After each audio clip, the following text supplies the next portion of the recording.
Hello ladies and gentlemen, and welcome to another tablet unveiling video. Let's get straight to it. And goodbye to half of my audience.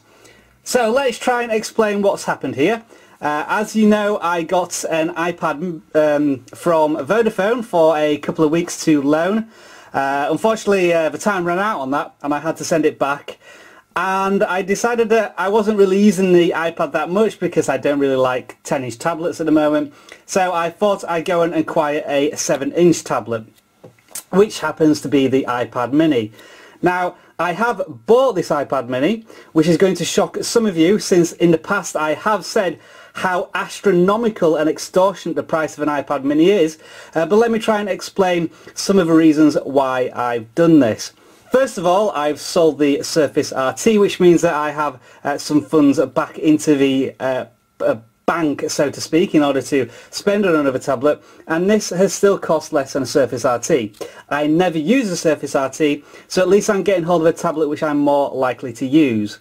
Secondly, although the cost of an iPad is £269, one of the things that it does have is value retention, which means that currently you can sell one of these for £250 plus £4.59 postage and packaging. And that's precisely what I intend to do in a few months after I've used it extensively.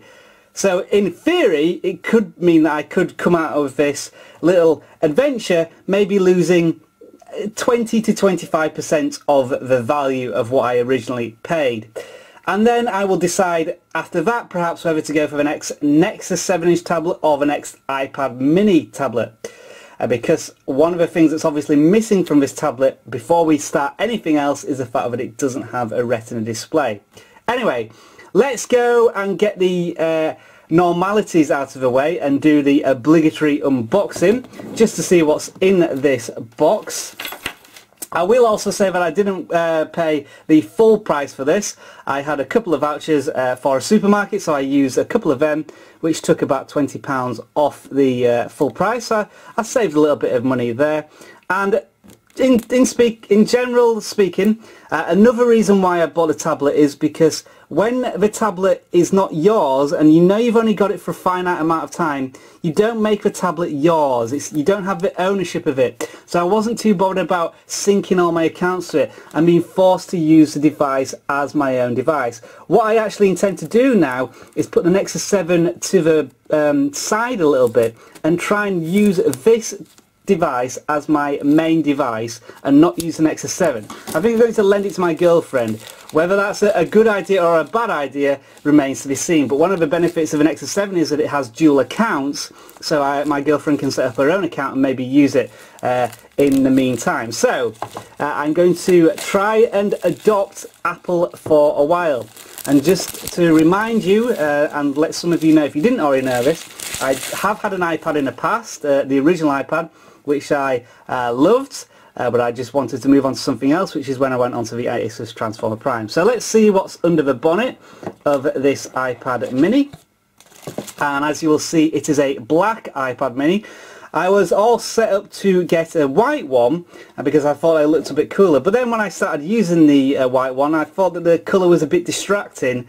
And I also like the fact on black tablets is when you have blacks on screen, it kind of merges to the rest of the tablet so that you don't necessarily see the edges, which is kind of a nice effect. Another thing I wanted was, although this is of course a tiny thing, is the back of the iPad mini has this nice black shiny surface, whereas the white iPad mini has a silver surface, which is the same as the bigger iPads, and I thought that was a bit cheap really. I wanted something to look a bit cool.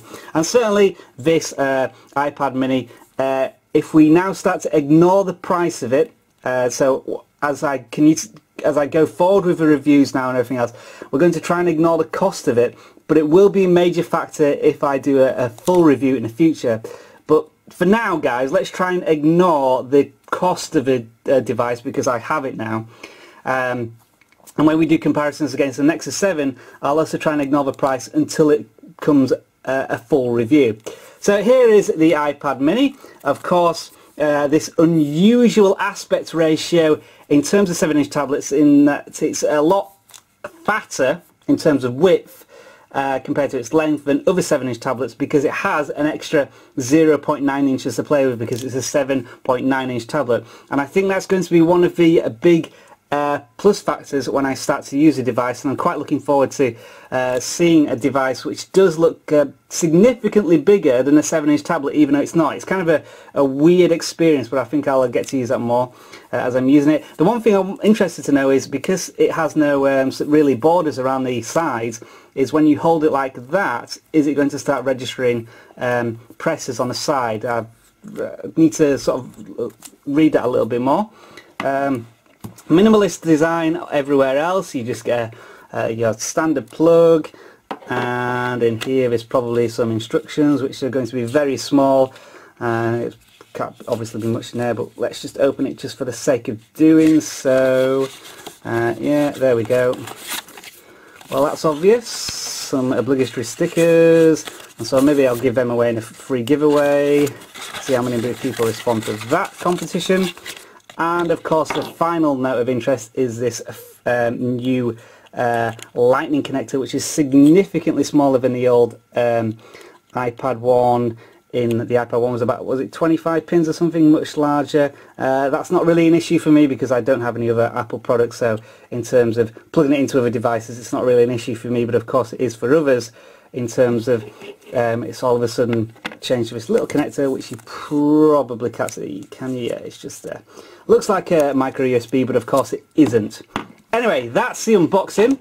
We'll get into some reviews, tutorials, apps and so on in the future. And of course, if you want to vilify me on the comments, go ahead. Thanks for watching, guys, and I'll see you soon in more iPad videos.